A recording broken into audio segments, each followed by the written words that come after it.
Hey, welcome this evening to FFM Revival TV chats. What we're just as we're introducing here tonight. If you've got your phones with you, this is live now on Facebook, live on the YouTube channel. So take it and share it. Share it to your all your different friends, and just invite them to come on tonight and be with us. We've got an awesome night in front of us, and for this next hour, we're going to be talking with friends Tracy and Sarah, who actually help organize and run the Christchurch FoodBank here locally within Christchurch. And the FoodBank Plus. And we'll talk about that. We'll see what is FoodBank and what is FoodBank Plus. Yeah. Good questions. We'll ask them to Absolutely. them when they come on here. Yeah. So we're going to have a good night together. There's some awesome stories and testimonies that I'm sure these girls will share with us tonight, some exciting times that they've had. And so the work they do is awesome, but I'm not going to say much more than that. Do you want to say anything else? No, I've just been looking forward to this. These guys are like local heroes here in Christchurch and Highcliffe and Bournemouth. Woo-hoo. Everybody knows who they are, what they've been doing, and they've touched so many lives. So I'm just really excited to have a chat with them and just to see what they've been up to. Yeah. So what we'll do is we're going to actually bring you on here now. Mm-hmm. Just say welcome, Jingo from Uganda. Yes. Hey, nice to see you on here, brother. So welcome, Tracy and Sarah. Lovely to have you on with us tonight. Hello. Thank you for having us. Hey, no problem. We've been talking about this for a few months now, but it's now finally here. And here we are all together just sharing and talking about the FoodBank or FoodBank Plus. So yes. The first question I want to just lead in with is, really, when did this start and how did it start? And, there obviously was a need that people seen, and, so maybe just give us a little intro into that, Tracy, and where it all began for you. Okay, so back in 2012, the very beginning of 2012, CFOC, who is Christchurch Fellowship of Churches, so all 19 churches in Christchurch decided that there was a need locally for families who had no food. So they opened the food bank, a tiny little room in the garage down at St. Joseph's Catholic Church.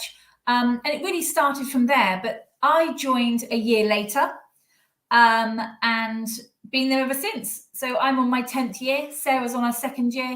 And it's just grown and grown and grown. So really it was just a local church's initiative to begin with. So Sarah, I'm going to ask you now, what got you into this, and how did you connect, or did you hear about it from somewhere, or what's your story and how you've ended up here and on here tonight? Well, I was I retired and found I had too much time on my hands, and I actually prayed for a purpose, and then an email came through from the church that I go to advertising this job, and I knew straight away that that's what I wanted to do.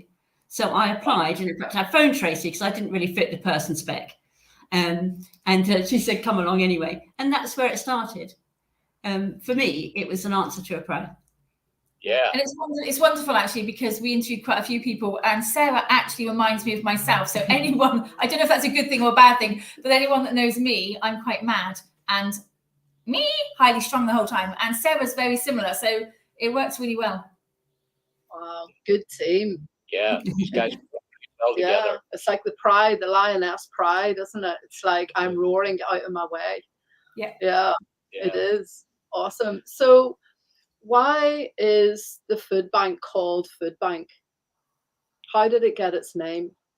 So the food bank, obviously, for those who don't know or don't live in this country, so years ago when the initial food banks were set up, it was to provide those people who had gone through a spouse death or a divorce or a family breakdown, while they were waiting for their gyro, which took 3 days back then, they would send them to a food bank just to be able to get food, enough food for 3 days until their gyro arrived. So that's how it kind of started. It was basically a little stopgap to be able to enable families to eat. Sadly now, to wait for your benefits, you're looking at 5 to 6 weeks. Although the principle is still there, we work quite differently now. So yeah, I think the first food bank started 21 years ago. Yeah. Wow. That's quite, and it's a national program, isn't it?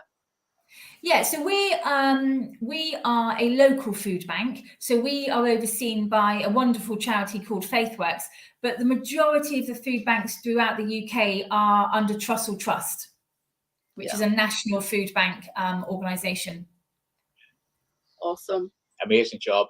Do you think that this is actually going to be something that will peter out, or what's your view on it, Tracy, at the minute?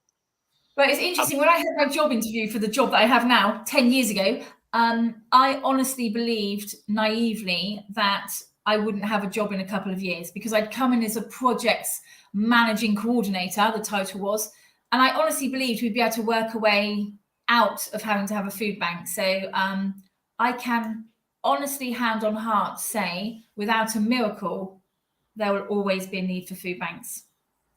Yeah, that's what I was into there, because from what you see in the news and from what you see with your own eyes, and the many more people you see on the streets in Christchurch who are homeless, this need doesn't seem that is going away anytime soon for any of us. No.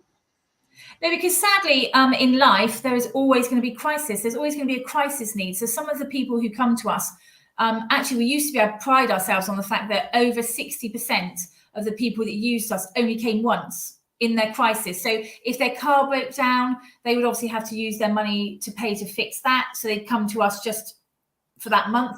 If their child or their partner was off work sick, they would not be paid. So they would use us just for crisis and then not need us any longer. Whereas now, sadly, we have more and more long-term families, hence the plus. Yes. Yeah, which we're going to lead into. So you've got food bank, but it's like it's grown. Am I saying that right? It's grown and it's become food bank plus because of the plus effect of. Expand on that for us. Okay, so as well as the food bank, there's the furniture bank, which is run in a similar way, really. People donate furniture and then it's given to anyone who needs it. And then there's things like help with money. So people can come along and talk to a debt advisor and just help them, to they can do the best with their money. Things like cookery workshop. People come along and learn how to cook on a budget, things like that. And a new one just started, community meal, which really is a result of COVID, people being isolated. So it's to welcome people to come along, share a meal, which Tracy cooks, part of the team, just so that people can come along, socialise and enjoy a home-cooked meal. I think what happened in the beginning is, I know when I used to first just work at the food bank and there was only a food bank, you quickly noticed how people would come in, give you their voucher, take their food, and then the following week they'd come back in and give you a voucher and take the food. And it seemed just to be like a big sticking plaster. So Sarah and I have worked really hard over the last few years to make the food bank a food bank plus, because rather than being just about food, we want to walk with them on their journey out of their crisis, so they don't need to use the food bank, so they can go through all our other projects if they need to.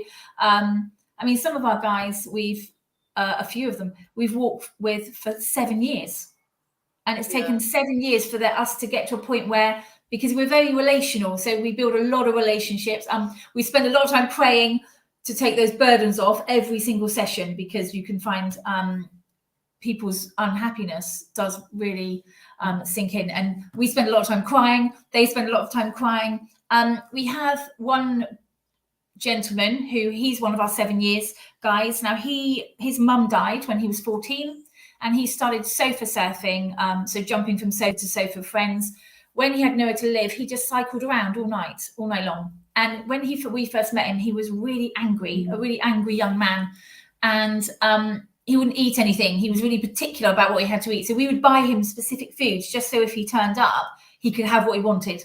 And then we always met him outside, and then joy, because he wouldn't come in. And he was just so cross with the whole world. Now, it's taken us a very long time. And at the beginning of the pandemic, so 2 years ago, he was coming and meeting outside, having a coffee. We were buying him fruit, like good mothers do, buying him fruit and veg and those sorts of things, and chatting with him. And we tried to get him into a property of his own. So we managed to find him a house share. And that was using, we have lots of signposting referrers that we can accompany them on their appointments, because I know I do a lot of benefits and housing appointments, and it's so daunting on your own. You know, it's daunting for me, and it's not even for me. So we helped him get into a shared house, which was wonderful. Then we used our furniture bank to furnish the property. Then we used our money matters and our budget coaching to help him budget his money and pay bills and sort his benefits out, etc. Now, moving on forward to now, we've got some lovely pastoral carers that work at the food bank and help these, especially our younger people, our people that have been out of the normal living scene for a while. And they got him some shoes and trousers and took him to his job interviews and that sort of thing. Now, he, at this present time, is in charge of locking up and opening up the shop he works in. He gets Employee of the Month, month in, month out. It's wonderful. He's just taken on the keys to his own flat, and he just comes down and visits us and sees us as family, because for the last 7 years, we are really the only family that he's had. And recently, I know he came in and said to Sarah that he's just made connections back with his sister.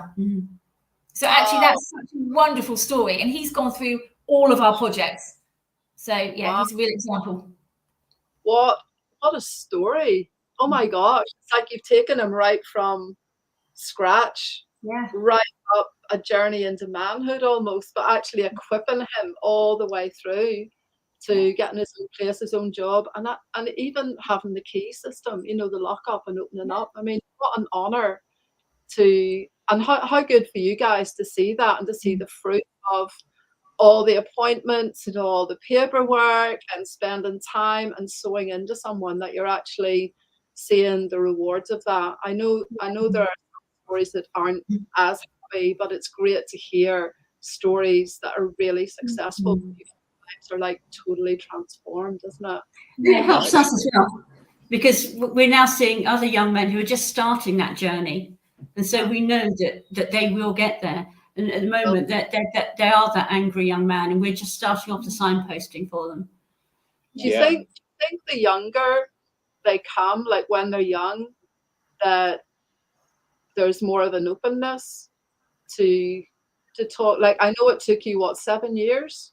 Yeah, I'd like to say that. I think actually our older gentlemen who have taken a long time by themselves, and then they come in, because we've got a few sort of, not older because they're younger than us, but in their sort of late 40s, who have finally come in and started sitting down and having a coffee in our new building, and they chat away, and then they start regularly coming every week. And now they've just opened up. They burst out crying. They tell us everything. And straight away then we're able to either signpost them ourselves if we don't have the facilities or the capacity to deal with what they're dealing with, or in general, it's something so simple and we can just help like that. And then they're off, they're flying. It's wonderful. We always say, never underestimate the power of a tin, because when people say, I can only give one tin, everybody's story with us tends to start with a tin of food. Now, Chris, that's our young man, who actually I share his story a lot, so he's happy for me to say, he wouldn't even eat food from tins. He was like the hardest person ever, because he wouldn't eat tin food, he wouldn't eat processed food, he wouldn't eat fruit. But the majority of them, they'll come for something. And I think to be able to give them something, that starts the relationship going. And then some just take longer than others. Yeah. And also the fact that you went out of your way to cater for what he would eat as well. I mean, that shows a lot to someone, doesn't it? That actually they're considering me, that I'm not just a number in a book. I'm not just another face coming in, but actually they see me and they're getting to know me, and they're going out of their way to provide for me. And it's that real mothering, fathering heart, isn't it, for people, you know, where to take them on. And it's almost creating a family environment where they feel safe, and they feel secure. See you once in a few days or once a week even, and some people maybe even once a month, but at least they're coming into what they're sensing as a secure community place that they feel that, you know, they build up trust with. It's brilliant. Yeah, we do a little bit of an accountability thing. So lots of our single people, should we say, who do lack family or social support, we will say to them, okay, you come down to us and we will get this for you. And they'll say, well, can't I just get it now? And we say, no, you come down to us, have a cup of coffee, and we'll make sure it's here. And actually, if we say to them that we're going to do something, we always do it. Yeah. So they trust that we will do what we've said. Whereas so many people have been let down by so many. So we don't let people down, which I think is really important. And we get to pray with them. We get to sit with them. Some of them come in. I know Sarah has a lot that come in at the moment that just have a coffee and then leave. They don't actually want anything other than to be able to sit down in a safe space and, feel like they matter. Yeah. So obviously your faith has a massive impact on why you do what you do, and how you do it. So how do you feel that your faith has helped you in the work that you do, independent, both of you? What's your story on that? So for me, faith got me the job. So I was going out on mission to India, and somebody had sent me the job spec. I filled the forms out and left it on my kitchen worktop and said to my husband, look, pray about it. I've got to go to India. If you think I should have the job, hand it in. And I came back and had an interview. It was that quick. God has definitely carried me, because we have met some really, really tough families. I mean, I go out in the middle of the night when social services have picked a family up who have nothing apart from the children in pajamas, and the mum has suffered horrendous domestic violence. And we go and I strap mattresses to my car roof so that they have a little bit of a bed to sleep on that night. I then say to them, I will be back first thing. And we go and we furnish their whole property and we make it into a home. And that very often they will, because again, I think because you've just given them a little bit of hope. So everyone that comes in leaves with a little bit of hope, which is wonderful. I think because you've given them a bit of hope, they share and sometimes overshare, which is great. And you have to be able to pray that off, because some of the stories we've heard are just horrendous. And it's wonderful to say things like, so here's a really short example. I hope it's okay. We had a mummy who had tried for years. She's not local to here, but that's fine. But tried for years for a baby and had kept losing babies, and finally had a stillborn twins. And her and her husband's marriage broke down horrendously, and she got put into a refuge. And in that refuge, she was raped. Now, from that, she said, it doesn't matter. I can't carry children anyway. I'm not telling anybody. I'm going to carry on with my life. Next thing, she found out she was pregnant. I mean, there is a good part to this story, trust me. Found out she was pregnant, and still in her head, she thought, well, I can't carry children. That's it. Now, I met her when she was moved down to this area, because she was now 6 months pregnant, and we furnished her property. We bought her everything that the baby needed, and she went on to have this baby. And she said her whole life she'd wanted a child that was just hers. And because, I don't know if you know the law in this country, but if you are raped and the rapist is convicted, they still have rights to the child. I mean, that's an horrendous law, but that is the law. But for her, it's just her and her little girl. And no one can touch that. That's her whole story. And I sat many times and prayed with her and said, Lord, give her a gift that is just unimaginable. And that's what she's got. And so those sorts of things, if you don't have faith, I don't know how people would do it. We, all of us, just brush them off, pick them up physically and hand them over to the Lord and say, Lord, they're yours now. We've done the practical bit as such. So I think, you're the same, aren't you? Yeah. I mean, I think for me, my faith is at the heart of everything I do, and it influences how I relate to people. So that being not judging anybody, but seeing that person before you as a real person and the life that they're leading. And as Tracy said, I think we just need to be able to sometimes pray. I mean, I pray a lot for wisdom. I pray a lot because I'm fairly new to the job, for the right words to say. And I pray a lot for everyone that comes in, if they're an individual or a family, that they will find the strength to face what they're facing. And that even through whatever it is they're dealing with, that they will find some peace. Because to me, when I went through a difficult time, that was really important to me, that I found a bit of peace. And it was the power of prayer that did that. And we very often people will say, you're so amazing. Why do you do all this? And we say, we're not amazing. we are just serving God by serving the people, and that's what he wants us to do. So we can drop God in all the time without Bible bashing, as people say, or without pushing it down people's throats. They can just see the love and see that we just want to treat them as an individual, love them as Jesus would, and love them and meet them exactly where they are, not worry about yesterday or where they've been, but just help them now. Yeah, you're just creating a place of safety where they can come, and Jesus might as well be in that room at the same time. Because the experience and the love of the Father through Jesus being inside us and just loving on them, and even if it's just one meal they come and get, or one bag of groceries, you've made a connection that they will always think and relate back. Well, I've seen love. I've seen love in action, because everybody talks today about love in action, but you guys actually get to physically do it on the ground, and it's there, and people get to partake of it and just come and receive that and leave with a good package. I know sometimes you've gone over and beyond, like you were saying, going out in the middle of the night when you get a call, and have you ever had an encounter with like a really angry man? And I've heard you're quite feisty, Tracy, and so have you ever had a rough encounter that in your boots you were quaking, but yet you managed to overcome it because the Lord was on your side? I have on quite a few occasions, especially because I do home visits as well. So I have on quite a few occasions stood there and thought, okay, Lord, this doesn't feel right. And it's interesting. I've always got this saying, I have it with my sister, that God puts a big blanket around you and you can feel it. And inevitably I can feel that. And then I just stand tall and just say it how it is. I'm not, I think because we are loved by God, I think that's it. Because we feel that, we just share that. And it's really hard to be angry with someone who's smiling at you like we are. So it's really hard that, they may start off angry, but we soon calm them down.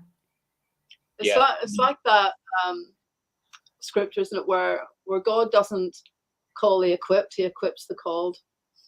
He equips you as you're called to go, and he equips you for every situation that you're going to face, that you have to step into. Every conversation, he equips you in that moment, for what you're going through. We were chatting earlier before we come on tonight just about different scenarios in life that if without Jesus, it would just crush you, and yet with Jesus, you actually become superheroes. You really do. You become the Marvel people of this generation, where you strap mattresses in your car and go out in the middle of the night, or you choose to love unlovely people. You choose to forgive people that others would not forgive. And in that place, you see lives transformed. Definitely.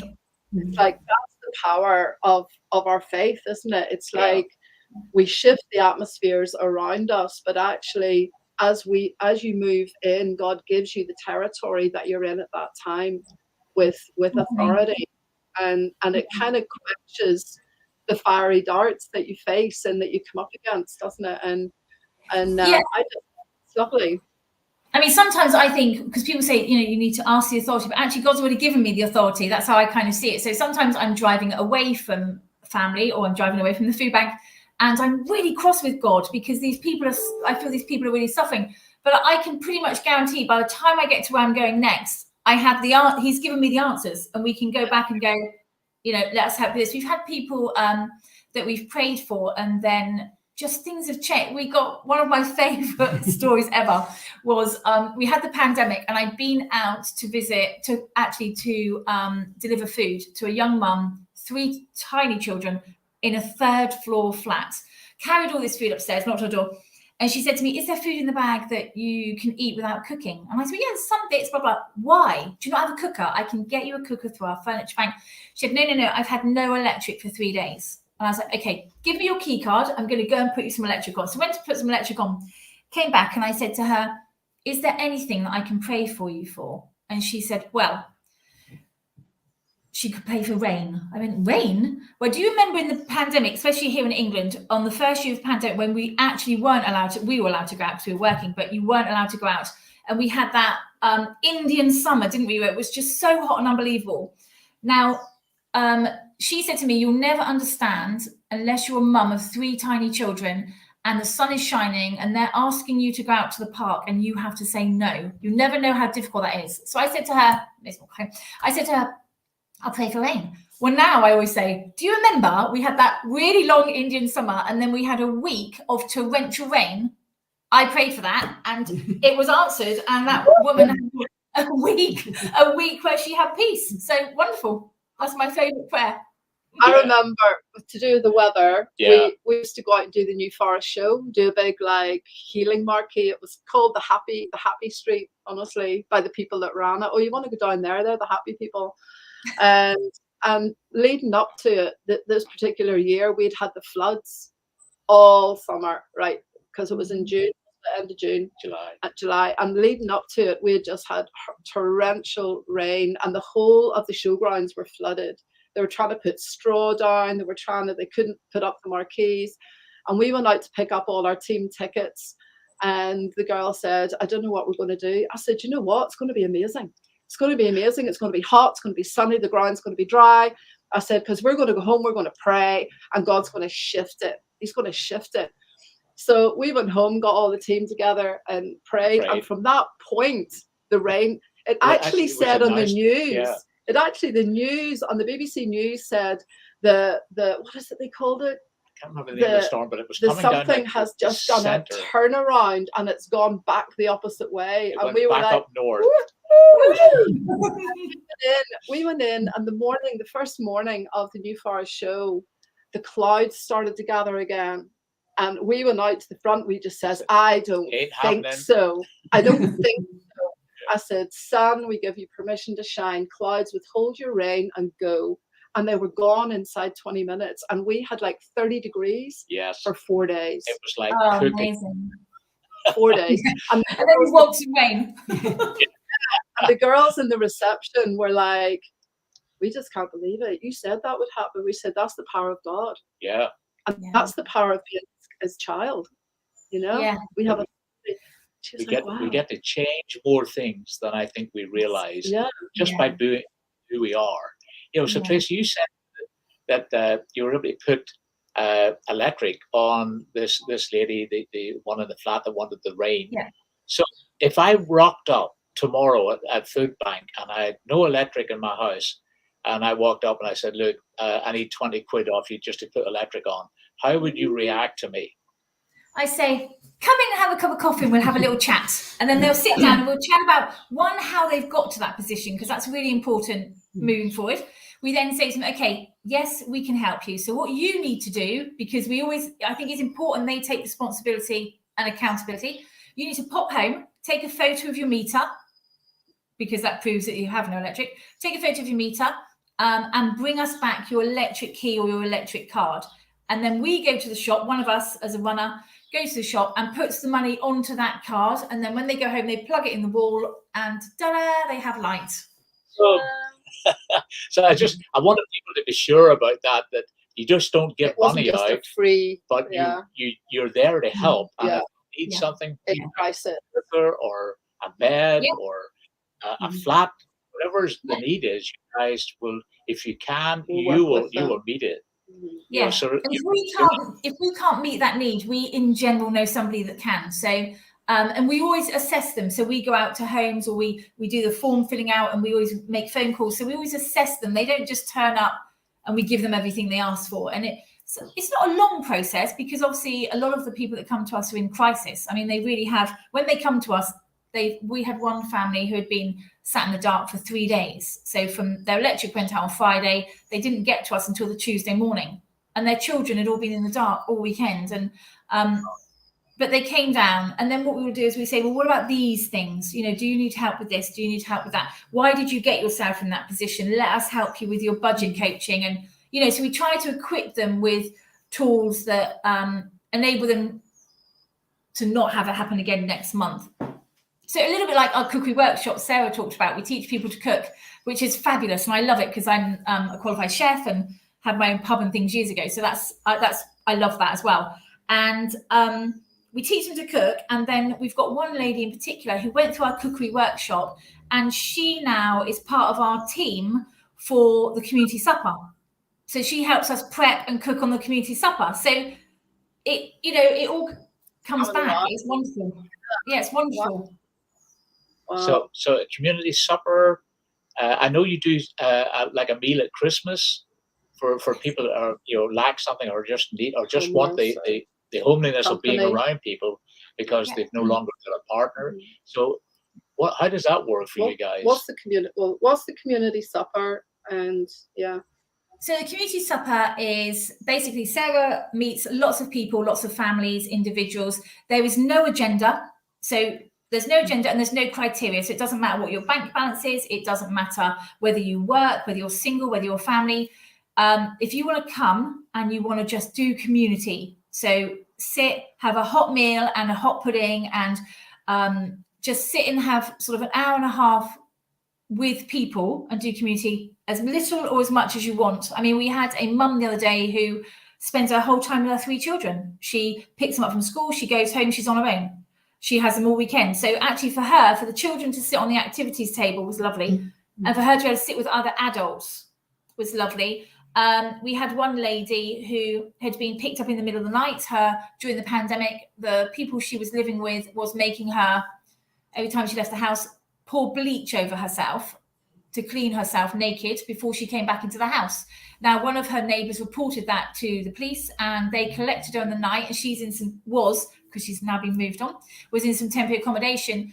And because Sarah has contact with the people that run that accommodation, they brought her along. Now, the first few times she was really nervous, but everybody there is just so lovely. So they sort of brought her in gently at her own pace. She kept going off to the toilet and using all the hand creams and things because her skin had been so terribly, damaged from the bleach.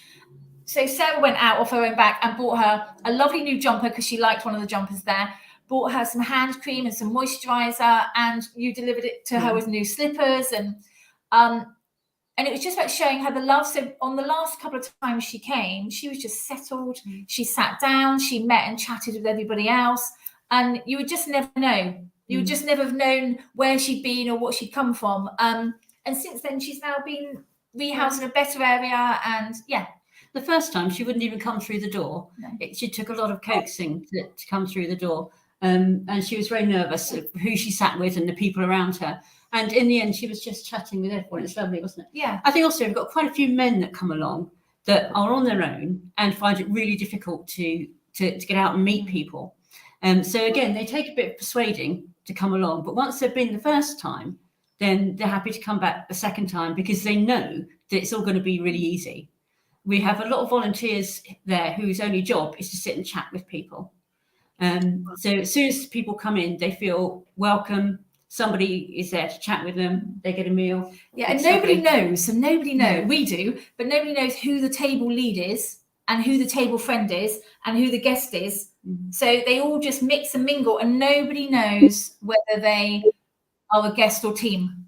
It is fabulous. It's fabulous because I work behind the counter. Sarah runs that and leads that. I just do the cooking and washing up. And it's wonderful to stand behind the counter and watch all these people just interacting, who normally, we've got one gentleman who goes to work and goes home. That's it. And he works down Portsmouth way. No, Portsmouth, not Plymouth. Portsmouth way. So none of his work colleagues are this area. So he has nobody in this area. So he's able to just come and mingle, and it is wonderful, wonderful. We've got another chap who comes along in his wheelchair, and he doesn't see anybody. He has a carer that comes in once a week, and apart from that, he doesn't see anybody all week. So for him, again, he just loves to come out and just be with other people. It just helps with that whole loneliness aspect. That having that availability is just amazing. You guys are just like, I know there's a whole team there that works with you, but what you're doing is just within the community is creating a community of a safe place for people that can come, hang out, have a cup of coffee, biscuit or no biscuit, but just be around people for an hour, 2 hours. That's amazing. I think too, like, we have no idea what goes on in people's lives. because people tend to put on a brave face when they're out, you know, and smile, and yet inside there's so much loneliness and so much sadness as well, so much abuse, so much just this isolation.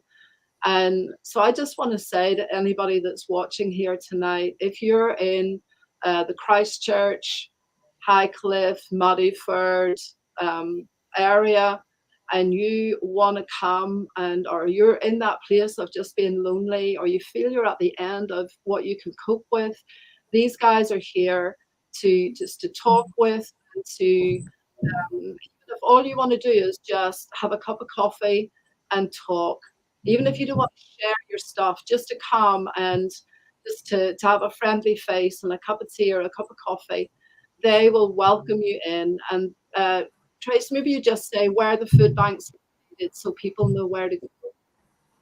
Okay, so my email address is along the bottom, so you can email me and ask any questions you want to. The food bank is actually in Purewell, which is Purewell Christchurch. It's in St. Joseph's Old Chapel. We were blessed. St. Joseph's Church gave us the whole chapel last year. So we actually hold all our sessions in there. It's in Christchurch. If you ask anybody, where's the food bank, they'll say St. Joseph's Church in Christchurch. Yeah. And you've just had a massive refurb as well, haven't you? Yeah, so like I said earlier, we started in the garage over 10 years ago, I know. And then the St. Joseph's Catholic Church gave us 1/3 of the old chapel because they had a new church built. And we fought probably for 8-9 years to get the whole chapel. And then during COVID, we were blessed with lots of donations to refurb the chapel. And in the end, the Diocese of Winchester said we could have it. And they gave us the whole chapel. So we now have, we think it's a huge space, but what we've managed to do is keep food out of the 2/3. So we have 1/3 that is the warehouse with all the food and the stocking. And the other 2/3, we have tables and chairs, and we have a cozy corner and a little kitchenette and a toilet. And you wouldn't know it was the food bank because we have pictures on the walls that the schools have all done, which is so lovely. We have a massive Bible verse, my favorite Bible verse, which is when I was hungry, you gave me food. When I was thirsty, you gave me drink. And when I was a stranger, you invited me in. We have that the whole way across the wall painted. It's just stunning. So when people sit down, that's what they see. And it's excellent. Yeah, and it's one. So today when I popped in, Sarah was there today. When I popped in, because I was meeting one client, we had a homeless gentleman he's been homeless for over 20 years by choice, which is fine. But he never used to come in, and he's come in and he was sat having coffee and a biscuit and a chat when I walked in. Didn't want anything else. And then we had a lady who is struggling with addiction, who was sat on the chair, just again having a coffee. And then on the other tables were volunteers who were chatting to people that had come in and reading their voucher and seeing how they could be helped further. So it's a lovely atmosphere. And people are outside as well, because we have the outside area as well. So yeah, wonderful. Yeah. So when is that drop-in area available? Is it available every day or some days? So it's available. What we do is our times change throughout the week. So the best thing to do is email me if you want to drop in. But we're there Monday, Tuesday. Someone's always there on a Wednesday now, Thursday and Friday. And we range from 10 in the morning till 4 in the afternoon. If depending on what day that is, so you'll need to have a look on our either our Facebook page or the website. Sarah and I also meet people in their out of hours, obviously. So if someone's got an issue, Sarah and I will meet them privately first and then invite them to a different session. So yeah, email us and come on in. Yeah. Brilliant. And, so you've got a stock of food, sometimes more than others. So where does that come from? It's donated from Sainsbury's and Waitrose. People can put in the boxes there, and they're collected every day. Christmas, when it's really busy, sometimes they're emptied twice a day. We have people come along to the food bank, drop food in at the door. Schools, we have other groups like Scouts and people like that who also do collections for us. There are boxes in libraries, in banks. So we get a lot of donations that way. And we also get a lot of money donations, which are really helpful because that then means we can go shopping. because things like we give every family a lunch bag which has bread, butter, cheese, ham, yogurts. We have to buy that fresh. The same as everybody who comes in gets fresh fruit and vegetables, and we have to buy all that. So we get those donations as well. We have so every Sunday we send out an email every Wednesday, and all the churches collect on a Sunday, and then they drop to us on a Monday. But all of our donations are given by the community, by our local businesses, communities, churches, schools, that sort of thing. And when we run low, we put out a thing on Facebook, and our prayers are answered. It's amazing. It is amazing. The community itself is, we are humbled. We'll put out so with the furniture bank, I did a thing once when I said, I just need a single bed. I've got a mum and her son who, again, they'd escaped in the middle of the night. Horrendous story. I would like a single bed, and I was offered 15 within an hour, and it's it's wonderful. And we say our shelves are empty, and the next thing, we are drowning because there are so many donations coming in. But they go quickly, so because we're in the Easter holidays at the moment, last week in 3 sessions, so that's only 6 hours, we gave food to over 100 families. Wow. So where we had, the shelves were full and we were looking for places to store food. Now they're empty. They're empty again. But God has always been really good, even through the pandemic. My biggest thing through the pandemic was when people were saying there's no toilet roll, there's no pasta, there's no anything, no bread. We did not miss anything. We were inundated with donations. God provided every single time. We would pray and say, Lord, we just need tinned fruit, and we need rice, and we need tinned meat meals, and they would just come flooding in. We had a vicar, actually, I won't tell you who, we had a vicar who had ordered, I think, 98 toilet rolls off the internet, and he sat there feeling so convicted that in the end he brought them down to the FoodBank, opened his car and said, Tracy, please just take them because I can't look at them any longer. Come on. It was wonderful. People were it was but we were in tears because people were so generous. And even children will come along with just a couple of tins, and it was just amazing that, even at that age they were thinking about the food bank. We've got a young man who comes in every month, doesn't he? He spends his pocket money and he buys stuff for the food bank. And sometimes at Easter time, you might buy Easter eggs, or Christmas, you might buy Christmas treats, and it is just amazing. I mean, we just to put it in context for those that don't know, we on average we do 4,000 parcels a year, which doesn't sound a lot, but it is a lot. 4,000 parcels a year. On the first year of the pandemic, we did 13,984 parcels. So I know, over 200% rise.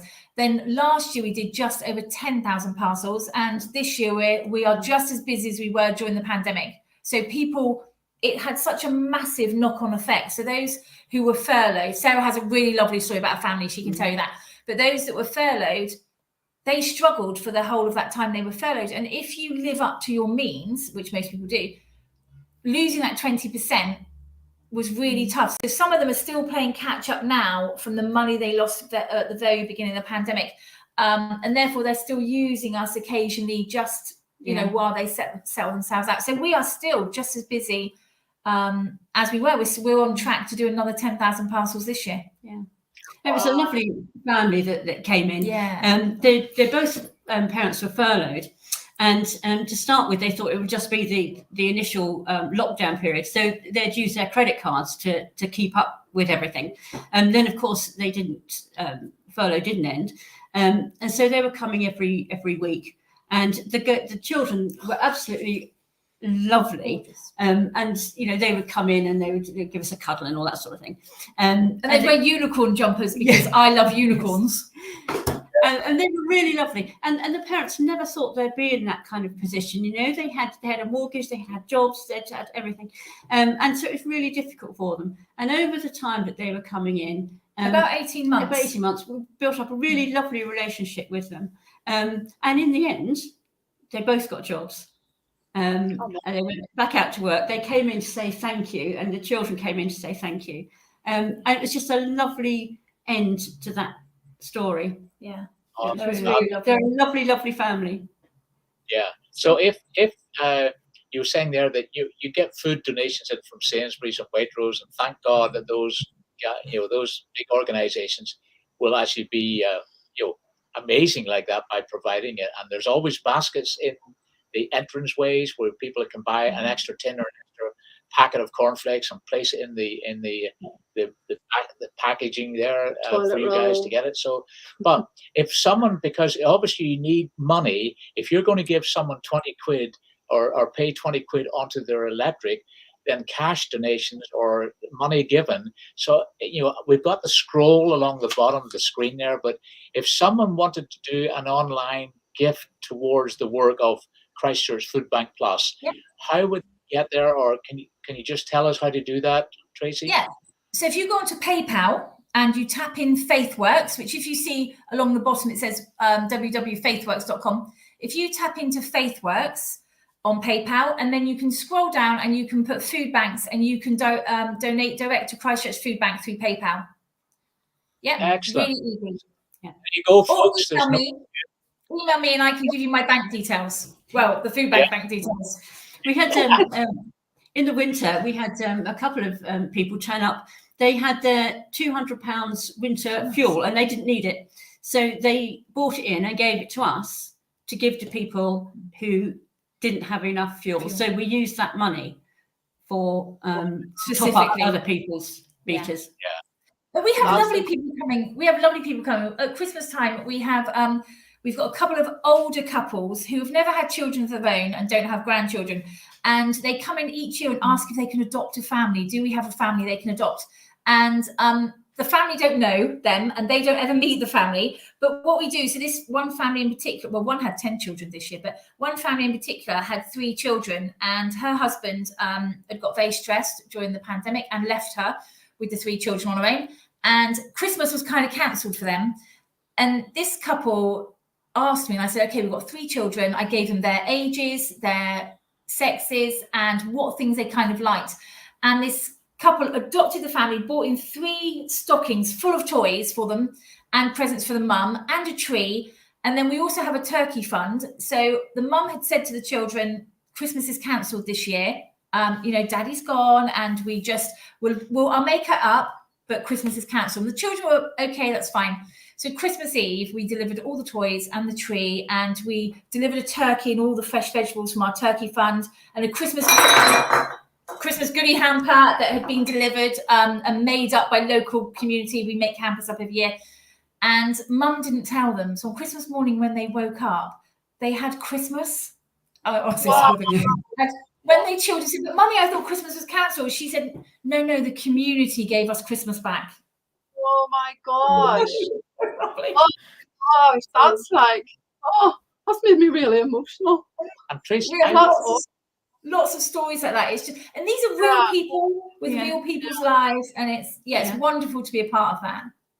Well, I remember having a coffee with you one day, Tracy, and you shared the story about the guy that hit hard times and then got back on his feet and then walked in and gave you a check. You remember that story? Yes. So actually, we were talking about that earlier. So this man, he had a mortgage. He had his own business. He had a wife and 3 children. Perfect. Everything looked wonderful. He woke up one morning and there was a note that said, I've left you. So he was like, oh, okay, my wife's left me. So he called his contractors and just said, look, give me a couple of days. I'll just sort the children out and we'll be fine. So I think he did presume at the time that his wife would come back. It would just be a few days and she'd come back. Well, it got to about a week and he decided to put all the 3 children, 2 of them were still in nappies, in the pushchair, whizzed off to Sainsbury's to buy some food, and found out that his bank account had been cleared and so had his business account. So she'd taken every penny. So he went to the Citizens Advice, not knowing what to do. And the first thing they did was send him to us. So he came down to us. We obviously sat him down. We gave him nappies, baby milk for the youngest. We gave them food, toiletries, washing liquid powder, cat food, everything he needed. And off he went. Now, how it worked was she never actually came back. I saw him 6 months after this when he came to visit. And he said that she'd never come back. But actually what the food bank did was it gave him space to just think, okay, my children are fine. They all can eat. They've got their nappies. They've got what they need. He then found childcare for the children. He organised his business around, his children and working. And then he gave me a cheque for £10,000. Wow, come on. Unbelievable. Enabled us to set up some of the other projects. So, I mean, this is a guy who, and I have seen him since, he's doing really well. But this is a guy who people look at and think you've got it all together. You have your own business, you have a mortgage, you have a wonderful wife and wonderful children. And all of a sudden, over the space of 7 days, his whole world changed. And but amazing that and then he came back. Wonderful. Yeah, and he gave back. That's the sort of stories that you love to hear about. Where you some people, you don't know what goes on behind doors. And yet some tragedy like that just happens so quickly, and there's a need, and you guys are there to meet that need, love upon that guy, help him with his children, and get him back up and running again. Give him that breathing space, as he decided to say, just to get back and get organized and get his work organized again. And then the payment comes back, because we appreciate you guys being there at that time. And so part of giving back is, it's that thing of the payback, isn't it? Yeah. Someone was good to you. You can pay it forward. That's what I meant. You pay it forward to people. So it's. So what about, Tracy? I know that you guys, because you guys in the summer months, you provide lunch packs for children on benefits, don't you, as well? Was that affected then through COVID? Did you? How did that work in COVID when children were at home? The biggest effect it had was the fact that the summer holidays started at Easter and didn't finish until the October. So whereas we would normally have 2 weeks of Easter, 6 weeks of summer, it started, I think the 2nd of April. And we gave holiday hunger parcels right through till October. And again, that's where the money comes in handy. So at that point, we weren't doing lunch bags or anything like that. And Sarah said, look, let's give them bread, ham, cheese, butter, bananas, crisps, and a chocolate bar and yogurt, so they can make packed lunches for their children for picnics. And actually 2 years on, Sarah's still doing that every single day. Well done, Sarah. And what about moving forward to where we are today with the utility hikes? Mobile phone price hikes, electricity and gas hikes. How do you think, what do you think is going to be the knock-on effect on that for the community and for you guys? How do we prepare for that? I don't know if we can prepare. I think Martin Matters, whatever his name is, even he is saying there is no answer, and that's quite scary. We are doing the initial top up of their gas and electric. We then signpost them to their actual provider to get as much help as they can there. We've just started doing energy bags. So this has a list. This has a piece of paper of information on handy tips of how you can save electric, save water, save phone bill, to bring everything down. It has LED light bulbs, tin foil to put behind your radiators, hot water bottles, woolly socks, a bag that they can have that will just bring everything down a little bit. The hardest thing, to be honest, is if they already have a debt. If they don't have a debt, they're much easier to deal with. But it's really hard because very often people don't ask for help until they're quite a way under. And even I'm worried. My electric and gas are predicted to go up by £1,200. And I'm thinking, I don't even have time to get a second job. Where am I going to get that £1,200 from? I think we've got the summer is bad enough, but when we come to wintertime, I think we're going to see it again there. And I just hope that there'll be some more help by that time. And I think as well with today's announcement on the TV about Ukraine and the war there, how it's affected. They were one of the biggest producers of wheat and oil coming from that. So oil as in rapeseed oil for cooking. And they're saying now that they've now announced today that the world's food stuff is going to rise by something like 30% increase in the next. So the cost of food is going to go up because of the outworkings of this war. I mean, even little things, like eggs. So today it was announced that eggs were going to double in price, or there's going to be a shortage because the chicken feed has gone up double and the fuel cost to transport it's gone up double. So this all has a massive knock-on effect. So when we have families coming in who all their tariffs have gone up, their standing charges for their meters have gone up. So all of a sudden they've gone from needing £60 a month to needing 120. Their food is always the thing that suffers. So because they want to keep a roof over their head, they want to keep their bills, up to date, because once you get behind, it's so much harder. And that's why I think we've gone from the model of 3 days food 3 times in 6 months to actually, do you know what? If you're engaging and you are being responsible and helping yourself, we will help you with food and anything you need for as long as it takes to get you back on the straight and narrow. And I'm hoping and praying that within 6 months, the government or something is going to happen, because otherwise this time next year, I dread to think how the economy will be. Yeah. So Shoshana has just asked a very appropriate question. Does it mean that we as the body of Christ must start preparing for more shortages and store up essentials? I would. I would. And even our stock at the food bank, we have some things that we always have loads of, like pasta. Actually, we ran out of pasta, but pasta and baked beans. And we're still continuing to say, bring those donations in, because the more people that are coming in and taking them, the more we have to make sure we've got available in the first place. So our stocks are probably the biggest we've ever had, but also the smallest, the quickest to leave the building. The turnover is huge, isn't it? Yeah. And we have toiletries, all those things like dog food, shampoo, conditioner, sanitary products, cleaning products, all those things. That's £10 of your weekly shop or £20 of your monthly shop. So we're providing those toothpaste, toothbrushes, the help and advice they need as well. So we're trying to do the whole journey. But it is getting harder as everything gets more expensive. And plus the fact you just mentioned their dog food, it's not just the people that turn up with their children at their need, their pets, but they've got pets as well. Yeah. I mean, how do they afford, the actual, for the guinea pig? How do they, there's so much knock-on effects of all of this. It is. And actually what's interesting is people will always say something which we don't judge, but people will say, oh, look at her, she's got her nails done and her hair done, and she's got nice clothes, and she's got a dog. And I say, yes, but last week when she wasn't in a crisis, she had those nails and the hair and the dog. Now, when you fall into a crisis, do we expect people to pull off their nails, rough up their hair, roll around in the dirt, and throw their dog out on the streets? We don't. We have to sort of meet them where they are and help them where they are. Again, if they're an addict, if they could just stop like that, then they would have stopped like that, but they can't. So whether they're addicted to cigarettes or drugs or alcohol or shopping, whatever they're addicted to, we just need to meet them where they are and then hopefully get them the right help to help the whole journey. Yeah. But dogs are expensive, Yeah. So we do dog food.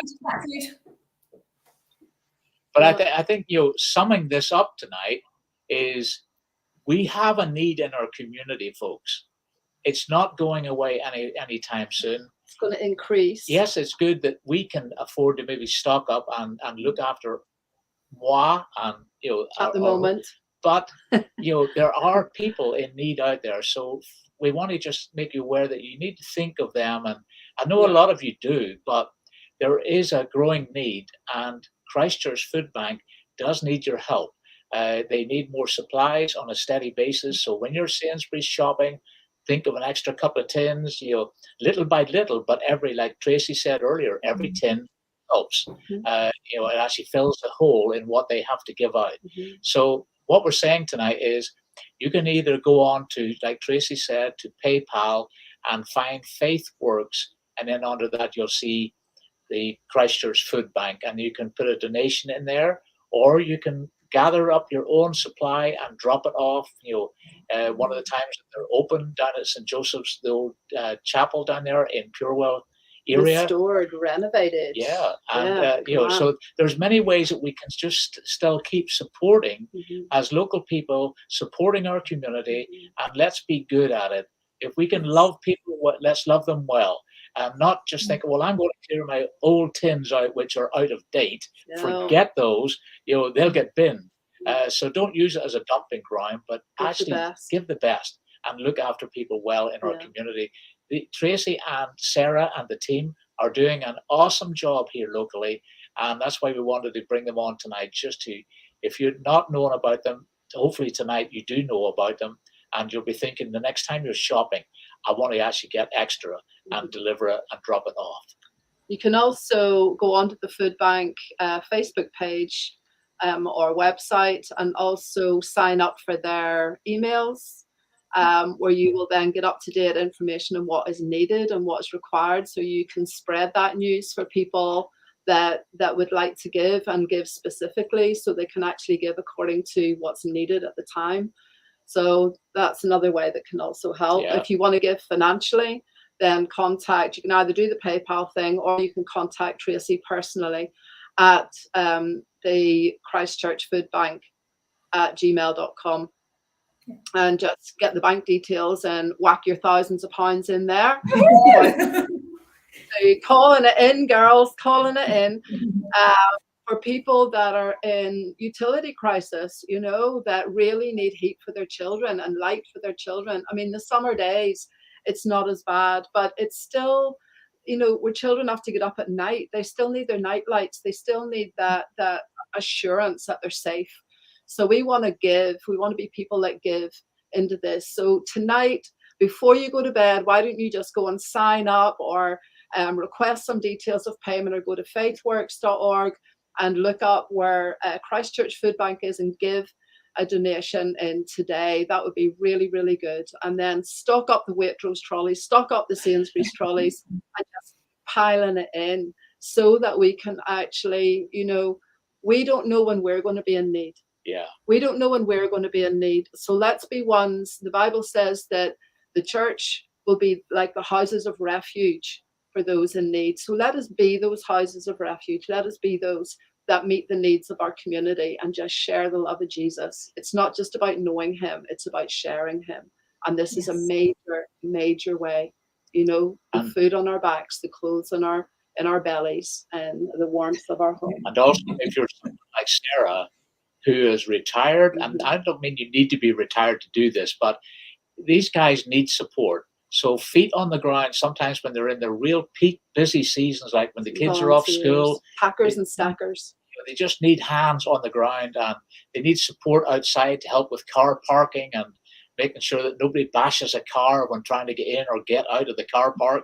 So there's always need. So if you want to volunteer in something that's really worthwhile locally, or just sit and have coffee with someone and just listen. And just have a biscuit with them. That's sowing into the community. So let's think about them things as we move forward. But we bless you guys, Tracy and Sarah, for doing is awesome, and it's just been a privilege to have you on here tonight. Is there anything else you want to add, or another story you wanted to say, just as we draw to a close? I have had so interesting people's lives and how we don't know what they're going through. I've had one lady ring me from the bridge in Bournemouth who was about to jump because she couldn't see any way out, and basically I told her to come down the next day and we can sort anything out she has a problem with, and she did. And I had another lady who called me once, which I didn't know till afterwards. She called me and I said to her, look, come, we can do this, don't worry about the children, we'll sort you out. And she was living at the time in temporary accommodation in the Travelodge, and her whole world had gone upside down. And she was a professional, she worked in A&E as one of the lead nurses, and her relationship had broke down. And she called me, and then about 6 months later, I asked her to do an interview for a local university story. And on that, she said, do you remember when I called you? And I said, oh, yes, I do. She said she was driving down the motorway and had made a decision to drive through the barrier onto the opposite side because her children would be better off without her. And she said, very rarely do you pick your phone up, Tracy. And on this occasion, I rang you and you picked your phone up. And that made me come off the motorway and then come home. So actually, we just have no idea what seed we're planting or what hope we're bringing. But it's just important that we love everybody and we love them just where they are, you know, and forget everything else, just meet them. So prayers for sustainability, prayers for our volunteers and for Sarah and I, just that we can continue to focus on God and put God first, and just deal with the people as they come in. Awesome. Well, you are definitely light and hope carriers within the community. So we love you guys and we appreciate you, and appreciate you taking time to come on tonight with us and just help spread the word of what's happening at the Christchurch FoodBank Plus. Awesome. We love you guys. Thank you for all of you. Thank you. Bless you. Thank you. Just hang on for a few minutes afterwards, and we're just going to say good night to everybody. Thank you for being on with us tonight from all of us here at FFM Revival TV, and we'll catch you next month. Bye-bye. Bye-bye. God bless. Next month, we've got Dana and Mike Van Holt. Oh, yeah. From America. They were missionaries for 16 years in China. They went in and they took the babies from the birthing centers that were the orphans disabled, that had disabled, and dying they would leave them to die, and they took them and they formed an orphanage and set a principle in China, so much so that the Chinese government got on board with them and actually helped them out with the building and everything. So they helped turn the viewpoint. So it's going to be awesome to see and hear these guys next month. Story. Just the sacrifices that they made with their families and their kids. It's gonna be a good night. Yeah, it is. See you then. God bless. God Love bless. you. Bye. Bye.